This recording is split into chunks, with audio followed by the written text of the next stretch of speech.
안녕하세요. 10장 비개입적 측정 후반부 발표를 맡은 도시공학과 석사과정 박희철입니다. 후반부 목차는 기존 통계 자료의 분석, 비교 역사 분석으로 이루어져 있습니다. 기존 통계 자료의 분석은 8장에서 나왔던 2차 분석과 비교될 수 있는데요. 기존 통계 자료의 분석은 다른 사람이 이미 분석해 놓은 자료를 단순히 사용한다고 하면 2차 분석은 다른 사람의 자료를 사용하여 자기 스스로 통계 분석을 행하는 것을 말합니다. 기존 통계자료 분석은 기존의 통계들이 연구자들에게 보충 자료로 활용될 수 있습니다. 연구자는 자신의 연구 결과를 기존 관련 통계자료와 견주어 비교 검토할 필요가 있습니다. 기존 통계자료는 연구자의 분석 결과가 자리할 역사적, 개념적 맥락을 제공합니다. 예를 들어 정치적 태도에 관한 설문조사를 했을 때 투표 유형, 투표율 등 기존 관련 통계 및 유사 통계와 비교를 할 수 있습니다. 그리고 근로자 사기 증진을 위한 실험적 평가 조사를 하게 된다면 결근이나 병가 등에 관한 기존의 통계 자료와 비교할 수 있겠습니다. 기존 통계 자료는 사회과학의 연구를 위해 보조적인 역할을 할 뿐만 아니라 주된 역할을 수행하기도 합니다. 대표적인 예로 에밀 디르켐의 자살이라는 고전적 연구가 있습니다. 에밀 디르켐의 자살에 대한 연구를 조금 더 자세히 살펴보도록 하겠습니다. 사람들은 왜 자살할까라는 질문에 대해서 공통적인 원인으로는 경제적 실패, 사랑의 실패, 불명예, 여타 개인적 문제 등등이 있습니다. 어, 프랑스 사회학자였던 에밀 디르켐은 자살은 외부 환경적 조건, 특히 사회적 조건과 관련이 있다라고 가설을 세웠습니다. 그리고 자살을 증가시키거나 감소시키는 조건들을 규명하고자 했습니다. 어, 자, 디르켐은 먼저 자살과 관련된 기존의 기록들을 검토했습니다. 자살과 사회적 조건 사이에 일정한 관계가 존재한다라는 것을 그리고 발견하게 됩니다. 어느 나라에서나 해마다 변화 없이 자살률이 안정되게 나타났습니다. 이를 자살의 안정성이라고 볼 수 있는데요. 음, 자살이 여름에 특별히 많이 발생하는 것을 보고 자살과 계절 사이의 관련성이 있지 않을까라고 가설을 세웠지만 자살률은 기후가 온화한 유럽의 남부 지역보다 중부 지역에 더 높게 나타났기 때문에 기후는 자살을 설명하는 요인이 되지 못한다라고 결론을 내렸습니다. 이후에 다른 원인들에 대한 탐색을 진행했는데요. 대표적인 예로 성별이나 연령 같은 것들을 봤습니다. 그리고 결국 여러 요인들로부터 일관된 유형을 발견할 수 있었습니다. 디르켐은 먼저 자살과 사회균형 파괴와의 일정한 관련성이 있음을 발견했습니다. 1848년경 유럽의 여러 나라에서 정치적 불안한 시기를 겪었을 때 자살률이 특별히 높았었는데요. 이는 기간별 자살률이 반드시 안정적이지 않다라는 사실을 보여줌과 동시에 사회적 안정이나 통합이 자살 방지와 관련이 있다는 것을 의미했습니다. 이는 여러 자료들에 대한 면밀한 분석에 의해 확인이 되었습니다. 자살률은 국가별로 상당한 차이를 보였으며 상대적 순위도 거의 변하지 않았습니다. 예를 들어 독일의 북서부인 색소니의 자살률은 이탈리아의 10배가량을 기록했었습니다.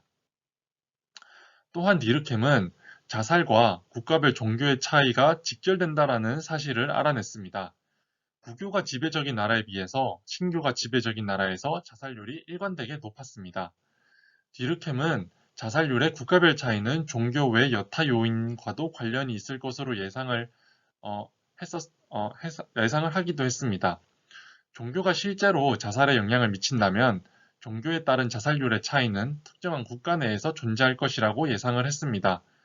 실제로 독일 연방의 바바리아 주는 구교도의 비율이 가장 높은 동시에 자살률이 가장 낮았습니다. 하지만 프러시아의 주는 신교도의 비율이 매우 높으면서 자살률 또한 매우 높았었습니다. 디르켐은 신교도 비율이 높은 주는 자살률이 대체로 높았다는 것을 발견했습니다. 이를 통해 종교가 자살에 중요한 영향을 미친다고 확신을 했습니다.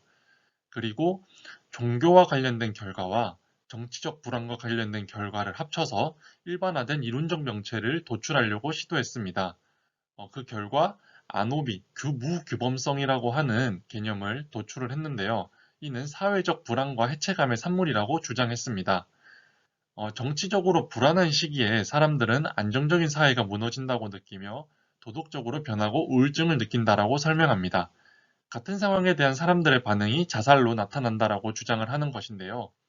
이는 사람들이 전체 사회의 소속감을 느끼는 상태인 사회적 통합과 연대가 우울증이나 자살을 방지한다라는 것을 의미합니다. 또한 상대적으로 덜 구조화되고 느슨한 교리를 유지하는 신교가 구조화되고 통합된 교리를 내세워서 사람들에게 일체감과 안정감을 제공한다라고 설명하고 있습니다. 이를 통해 뒤르켐은 아미노적 자살이라는 개념을 제시하고 있습니다. 다음으로는 세계화 사례를 살펴보도록 하겠습니다. 세계화에 대해선 두 가지 관점이 있는데요. 먼저 긍정적인 관점에 대해서 설명을 하면 미국식 자본주의가 개발도상국들로 퍼져나가는 세계화 현상을 그 국가들을 위한 경제적 해방으로 간주하는 관점입니다. 두 번째는 부정적 관점인데요. 다국적 기업들이 개발도상국들의 국민과 자원을 착취하는 신식민주의와 같은 맥락으로 세계화를 간주합니다. 제프리 켄터는 세계화가 개발도상국에 실제로 어떤 영향을 미쳤는가라는 연구 질문에 대하여 연구를 진행했는데요. 켄터는 세계은행이 발표한 세계발달 지표를 사용하여 국가의 전체 경제 가운데 외국 자본의 투자가 점하는 비율을 세계화의 정도로 사용을 했습니다. 외국 자본의 투자량 그 자체보다 외국 자본에 의존하는 정도가 세계화의 더 중요한 지표라고 판단을 했습니다. 1인당 국내 총생산이 1만 달러 미만인 88개 국가에 대한 자료를 분석을 했는데요. 외국 자본에 대한 의존도가 심해질수록 국민들 사이의 소득 불평등은 심해지는 경향을 발견했습니다. 세계화 진행 과정에서 외국 회사와 손잡고 월등히 높은 소득과 지위를 유지하는 엘리트 집단이 발생하는 것을 발견을 했고, 그리고 외국 자본의 투자로 인해 발생한 이윤이 해당 국가를 부유하게 하기보다는 외국으로 빠져나감으로써 대다수 국민들은 경제적 혜택을 거의 받지 못하고 있다는 것을 설명하고 있습니다. 이러한 소득 불평등은 출생률을 높임으로써 인구 증가를 초래하고 궁극적으로 너무 가난해서 사람들의 기본적 욕구조차 충족시키지 못하는 나라에 수많은 다른 문제들을 초래하게 되었습니다. 기존 통계 자료의 분석에서 분석 단위 이슈를 다뤄보겠습니다. 기존 자료란 개인보다는 집단의 특성을 보여주는 집단화된 자료인 경우가 대부분입니다. 그래서 예를 들어 디르켐 연구 같은 경우는 국가나 지역, 주의 통계 자료를 비교를 통해 결론을 유도하지만 실제로 그 안에 신교도, 구교도 같은 개인 차원에서에 대한 비교는 불가합니다. 이를 생태학적 오류의 위험성이라고 하는데 우리는 이러한 기존 통계 자료 분석을 함에 있어서 생태학적 오류의 위험성을 인지해야 합니다. 생태학적 오류의 위험성은 앞에서도 예전에 한번 설명이 나오긴 했는데 이는 집단적 수준의 자료를 근거로 개인적 수준의 자료를 유추해낼 경우에 생기는 오류입니다. 즉, 분석 단위가 일치하지 않게 되면서 생기는 오류인데요. 집단적 수준에서의 행위가 곧 개인적 수준에서의 행위와 반드시 일치하지 않을 수 있습니다. 예를 들어서 디르켐의 연구에서 극단적 예를 들게 되면 신교도가 지배적인 지역에서 사는 구교도가 심한 박해로 자살할 가능성이 있는 겁니다. 신교도는 아무도 죽지 않았지만 자살률이 높은 신교도 국가가 될 수 있습니다. 디르켐이 이러한 생태학적 오류의 위험에서 벗어난 방법은 크게 두 가지가 있었는데요. 첫 번째로 일반화된 결론은 경험적 사실과 정교한 이론적 추론에 근거를 한 것입니다. 이론과 사실 간의 결합이 생태학적 오류 위험 또는 반박 가능성을 어느 정도 완화시켜줍니다. 그리고 자신의 결론을 여러 가지 방식으로 지속적으로 검증하면서 자신의 결론이 옳을 가능성을 높였습니다. 반복을 통해 얻은 경험적 결과가 그의 결론을 지지하는 증거 자료로 작용을 한 것입니다. 기존 통계 자료 분석에서는 타당도의 문제가 있을 수 있는데요. 기존 통계 자료에 의존한 분석 방법은 한정된 상태에서 연구를 진행할 수밖에 없습니다. 기존 자료가 연구자의 관심과 일치하지 않을 수도 있으며 연구자가 관심을 갖는 변수나 개념에 대한 타당한 지표가 아닐 수 있습니다. 이로 인해 발생하는 타당도 문제를 해결하는 방법은 두 가지 논리적 추론, 반복 시행이 있는데요. 디르켐은 예를 들어서 논리적 추론 같은 경우는 디르켐의 예를 들게 되면 자살을 행하는 사람들의 종교를 직접 파악하진 않았지만 논리적 추론을 통해 신교도 지역의 자살은 대부분 신교도에 의해 행해질 것이라는 결론에 도달했습니다. 어떤 반복 시행 같은 경우는 여러 가지 서로 다른 지표들을 활용한 검증을 반복적으로 실시함으로써 타당도를 높일 수 있습니다. 대표적인 예로 경험적 지표들 간의 호환성이라고 해서 6장에 나오는 사례가 있는데요. 일례로 여성이 상대적으로 남성보다 동정심이 높다는 주장을 증명하기 위해 주장에 대한 타당도를 높이기 위해 관련된 지표들에 대한 경험적 반복 작업을 계속하게 됩니다. 다음은 기존 통계자료 분석에서의 신뢰도 문제입니다. 기존 통계자료 분석에서는 기존의 통계자료 그 자체의 질이 매우 중요합니다. 기존의 통계자료가 올바른 자료인가의 문제인데요. 신뢰도 문제에 대한 최소한의 대처는 미리 인지하는 자세를 가짐으로써 자료 수집 과정을 검토하는 것입니다. 그리고 논리적 추론을 하고 반복 연구를 하는 방법이 될 수 있습니다. 책에서 나오는 예시는 미국 범죄에 대한 연구인데요. 이는 정부 공식 통계에 대한 회의가 있기 때문에 발생하는 문제입니다. 마리아나 법률 사례를 보게 되면 법률 통과 전 마리아나 사용은 불법이 아니었으므로 체포 기록은 타당한 지표가 아닙니다. 그렇다면 법률 통과 후 통계 자료를 사용하면 되지 않느냐 할 수 있는데 이는 법률의 시행과 범죄 기록 과정에서 발생하는 신뢰도 문제가 존재합니다. 법률 시행은 여러 가지 사회적 압력에 의해 좌지우지 되기 때문입니다. 그러한 사회적 압력의 예로서는 일정하지 않은 단속 정도가 있는데 선거철이 심해질 때 마약 거래 단속이 강해진다거나 아니면 매스컴 보도 이후에 단속이 강해지거나 또는 경찰의 업무 과중에 의해서 검거 수가 감소하는 경우 등 여러 가지 사회적 압력에 의해 갈릴 수 있습니다. 로이스 드플레리는 연구 과정에서 단속 사범에 대한 경찰관의 주관적 판단과 보고되지 않은 범죄에 의해 범죄 통계 신뢰도는 매우 근거가 취약하다는 사실을 확인했습니다. 특정 지역에 국한되어 나타나기보다는 국가적 차원에서 주로 발생을 하는데요. FBI 같은 경우는 지역마다 사법 관할권이 다르고 범죄 통계 참여 여부를 결정할 수 있어서 믿을 수 없는 측면이 많습니다. 통계 기록 체계를 개선할 때마다 범죄율이 급격히 올라가는 등 범죄 통계 기록 과정상 신뢰도 문제도 발생하기도 합니다. 그리고 책에서는 기존 통계 자료의 출처에 대해서 설명을 하고 있는데 주로 미국에서 통계 자료를 구하는 방법에 대한 이야기가 있습니다. 이는 제가 설명하는 것보다 직접 책에서 보시면 좋을 것 같습니다. 다음은 비교 역사 분석입니다. 비교 역사 분석이란 여러 사회들 혹은 기타 사회적 단위를 시간적 간격을 두고 서로 비교 분석하는 기법입니다. 제임스 마오니와 디트리히 루이세마이어가 말하는 바에 따르면 오늘날 비교 역사 분석 연구자들은 다양한 주제에 관심을 갖지만 규모가 크고 실질적으로 중요한 결과에 대해 역사적으로 근거가 있는 설명을 제시하려는 투철한 의식을 공동적으로 갖고 있다고 말을 하고 있습니다. 이를 통해 비교 역사 분석은 사회 계층, 자본주의, 종교혁명 등과 같은 여러 주제들을 다루게 됩니다. 비교 역사 분석 예시 중에 하나로 사회학에 대한 이야기가 있는데요. 사회학을 진화론적 관점에서 바라보느냐 아니면 역사적 순환의 관점에서 바라보느냐에 따라서 다른 결과가 나타나게 됩니다. 먼저 진화론적 사회학으로 바라보는 관점에서는 대표적으로 오기스트 콩트가 있는데 오기스트 콩트는 사회학을 인간 사고의 역사적 발달의 마지막 단계에 해당하는 학문으로 봅니다. 광의적으로 보게 되면 먼저 사람들은 종교에 의존을 하고 그 다음에 형이상학에 의존을 하다가 과학에 최종적으로 의존을 하는 진화하는 모습을 보였다고 합니다. 그리고 협의적으로는 과학 또는 생물학 등의 자연과학이 먼저 발전을 하고 그 이후에 심리학이 발전을 하고 마지막으로 과학적 사회학이 발전했다라고 바라보고 있습니다.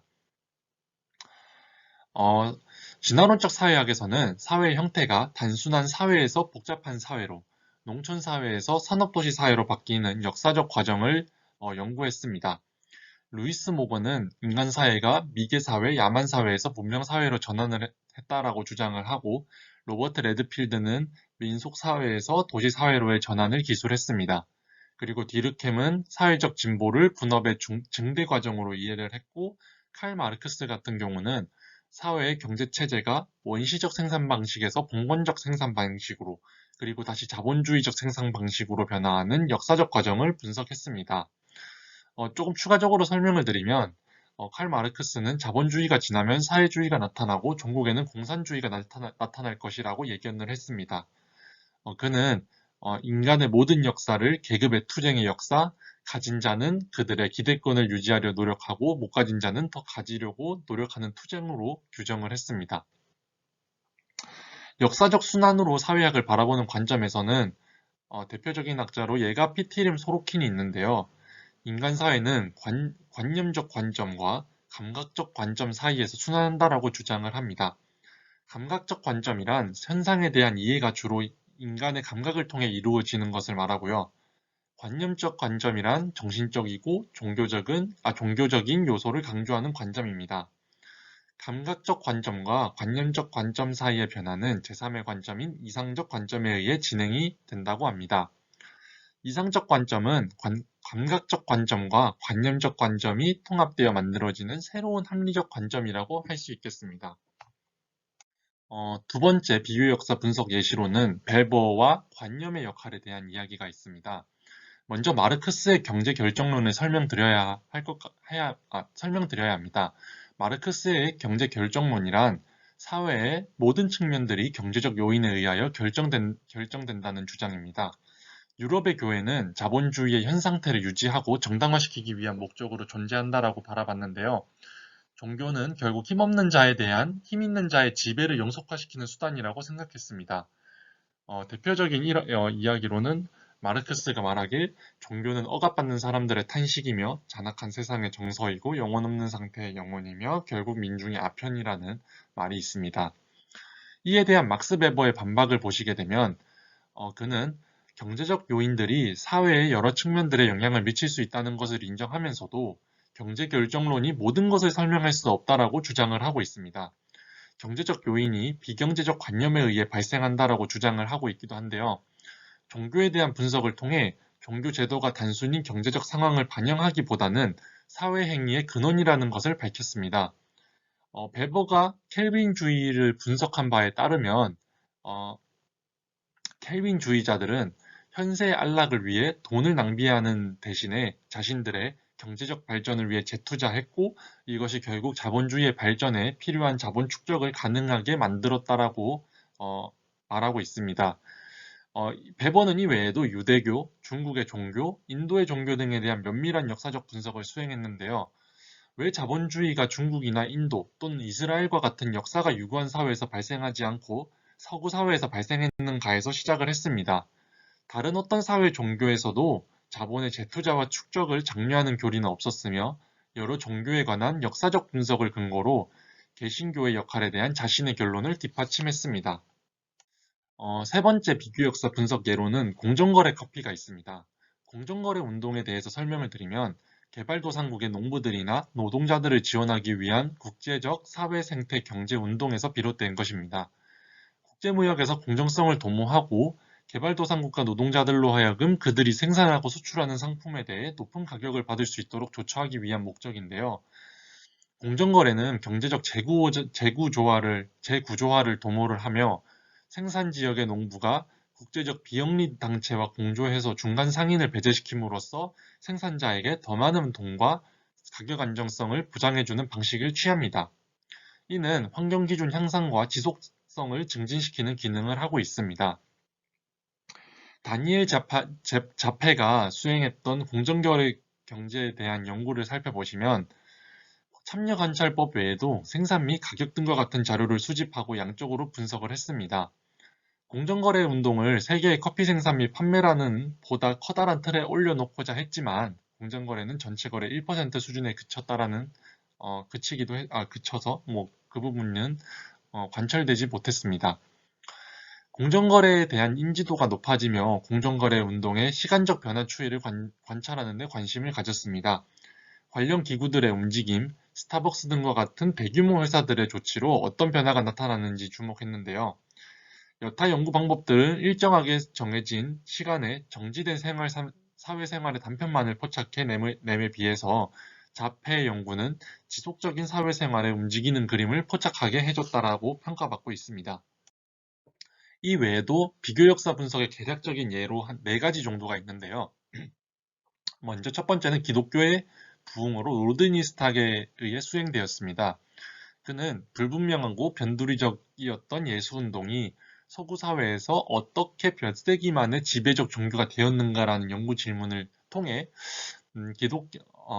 기독교적 신념을 파헤치기보다는 과학적 설명을 시도를 했습니다.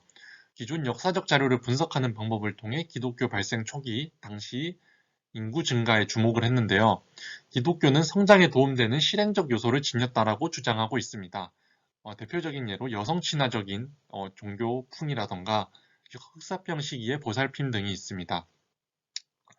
문화적 요인을 인구학적 영향의 측면에서 설명하고자 했으며 비교학적 영역을 사회과학적 연구 방법이 어떻게 조명해내는지를 보여주는 사례라고 할 수 있습니다. 두 번째는 매튜 드플렘에 의해 수행되었던 국제경찰에 대한 연구인데요. 오늘날 여러 나라 경찰 조직들 사이에 국제공조 체제가 어떻게 해서 형성되었는지를 연구를 했습니다. 19세기 중반부터 제2차 세계대전 시기에 이르기까지 인터폴의 발전을 추적을 했는데요. 경찰의 관료적 통합을 꾀하려는 각국 정부의 욕구가 정부로부터 독립적인 기능을 유지하려는 경찰의 욕구와 서로 어떻게 충돌했는지를 부분적으로 보여주기도 합니다. 세 번째로는 찰스 페로에 의해 수행되었던 미국의 이해에 대한 연구입니다. 미국식 자본주의의 근원을 연구를 했는데요. 유럽 국가들에 비해 미국은 일반 국민들의 욕구를 덜 충족시켜주고 대기업의 권한은 더 보호해주는 경향이 있었습니다. 이는 기업을 보호하고 섬유 및 철도 산업을 보호하는 방식으로 19세기 미국 대법원이 내렸던 판결과 밀접한 관련이 있다고 주장하고 있습니다. 마지막 네 번째 예는 세다 스코폴에 의해 수행된 감소된 민주주의에 대한 연구입니다. 미국의 공동체 생활 모든 측면에서 나타나는 민주주의에 대한 열정의 근원은 무엇인가라는 연구 질문을 통해 질문과 민주적 의사결정은 신대륙이 미국에서 마치 태생적으로 존재하기라도 하는 양 간주되곤 하는데 그 실상은 무엇일까라는 연구 질문을 통해 연구가 수행되었습니다. 좌파나 우파 그 어느 이데올로기로도 쉽사리 설명되기 어려운 감소된 민주주의의 가능성을 시사했다라는 의의가 있습니다. 다음은 역사적 비교 자료에 대한 설명입니다. 역사적 연구에 있어서 이용 가능한 자료는 무궁무진한데요. 역사학자 등이 내린 결론이 아니라 자기 자신의 독립적 결론을 위해 원자료를 검토하는 경우도 있습니다. 토머스와 즈나리키 같은 경우는 20세기 초 미국에 이민 온 폴란드 농민들의 적응 과정을 연구하기 위해 원자료로서 이민자들이 폴란드에 있는 가족들에게 보낸 편지를 활용을 했습니다. 오래된 일기를 사용하는 그런 경우는 경우와 같이 개인적 서류를 원자료로 사용하게 되면 매우 피상적일 가능성이 높다는 문제점이 있긴 합니다. 엘렌 로스만은 가족사 연구 절차로 자료의 출처가 매우 다양할 수 있음을 역설했습니다. 당시의 신문이나 잡지, 소설 또는 상담 내용 등이 이에 해당됩니다. 자료를 정리하고 보관하는 일은 여러 기관들에서도 이루어지므로 어떤 기관의 발전을 분석하려면 그 기관의 공식 자료를 검토하면 됩니다. 그리고 정부의 공식 통계가 분석 자료로 사용되기도 하는데요. 학인보담은 미국의 인종관계의 역사를 이해하기 위해 인종과 관련된 2200년 동안의 법률과 판례를 검토했었습니다. 아민제이드와 라슬렛의 정보화 도구를 살펴보게 되면 자료를 어떻게 평가하고 그 자료로부터 무엇을 얻어내는가 하는 문제는 일종의 예술에 속한다라고 이야기를 하기도 합니다. 하지만 이 자료 출처에 대한 주의점이 있는데요. 공식적 자료든 비공식적 자료든 또는 1차적 자료든 2차적 자료든 기록의 정확성을 확신할 수 없습니다. 이는 반복 연구를 통한 확증이 필요하다고 할 수 있습니다. 그리고 자료의 출처에 내재되어 있을지도 모르는 편견에 대한 세심한 주의가 필요합니다. 그렇기 때문에 다양한 관점을 포괄하는 다양한 출처로부터 자료를 입수할 필요가 있습니다. 다음은 비교역사 분석 방법에 대한 이야기입니다. 베버는 사회조사의 본질적 속성을 논하면서 이해라는 말을 사용한 바가 있습니다. 이해라는 것은 연구자가 연구 대상의 상황, 견해, 감정 등을 있는 그대로 받아들임으로써 사회적 행위를 보다 적절히 이해한다라는 뜻으로 이해할 수 있습니다. 비교 역사 분석을 수행하는 연구자는 자신의 연구 문제와 관련된 수많은 미세 정보들로부터 일정한 유형을 찾아낼 수 있어야 합니다. 벨버는 이를 이념형이라고 말하고 있는데요. 이는 사회 현상의 본질적 특성으로 구성된 개념적 모델이라고 할 수 있습니다. 벨버의 관료제에 대한 연구를 살펴보게 되면 완벽한 관료제 이론적 모델을 만들어내기 위해 관료제 작동의 본질을 이해하려고 노력하는 것을 볼 수 있습니다. 또한 비교 역사 분석은 특정한 이론 체계로부터 영감을 받기도 합니다. 마르크스주의자들은 특정한 상황에 대한 역사적 분석을 통해 마르크스의 갈등 이론 체계 내에서 설명할 수 있는지 알아보기도 어, 했고요. 그리고 예전에 수행된 연구를 새로운 상황에 비추어 반복적으로 연구하는 방법도 있을 수 있습니다. 대표적인 예로 종교와 경제에 대한 벨버의 연구 반복이 있겠습니다. 비교 역사 분석은 대체로 양적 방법보다는 질적 방법으로 사용하는 것으로 알려져 있지만 반드시 그런 것만은 아닙니다. 비교 역사 분석에서도 시기별로 어떻게 변화했는지를 파악하기 위하여 시기일적 자료를 활용한 양적 분석을 시도하기도 합니다.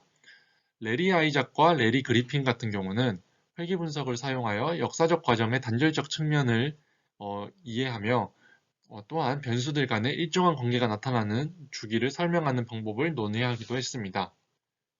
마지막으로 윤리와 비개입적 측정에 대한 이야기입니다. 비개입적 측정을 행하는 것은 여타 자료 수집의 기법들에 의해 비해 윤리적 문제를 적게 야기합니다. 하지만 사회조사의 일반적 원칙들에 비추어 볼 때 비개입적 측정에 있어서도 윤리적 문제의 가능성이 전혀 없지는 않습니다. 피조사자에 대한 비밀성 원칙은 비개입적 측정과 관련해서 숙고해 볼 필요가 있습니다. 예를 들어 원자료로 사적 자료, 그러니까 뭐 편지라던가 개인정보가 담긴 자료를 사용했을 때는 개인정보를 보호할 필요가 있습니다. 끝으로 자료를 수집하고 분석을 하며 결과를 보고함에 있어서 정직성을 지키는 방식으로 실체적 사실을 발견해내야 하지, 선호하는 가설이나 사사로운 관심을 뒷받침해주기 위한 수단으로 사회조사를 이용해서는 안 됩니다. 네, 이상으로 10장 발표를 마치도록 하겠습니다. 감사합니다.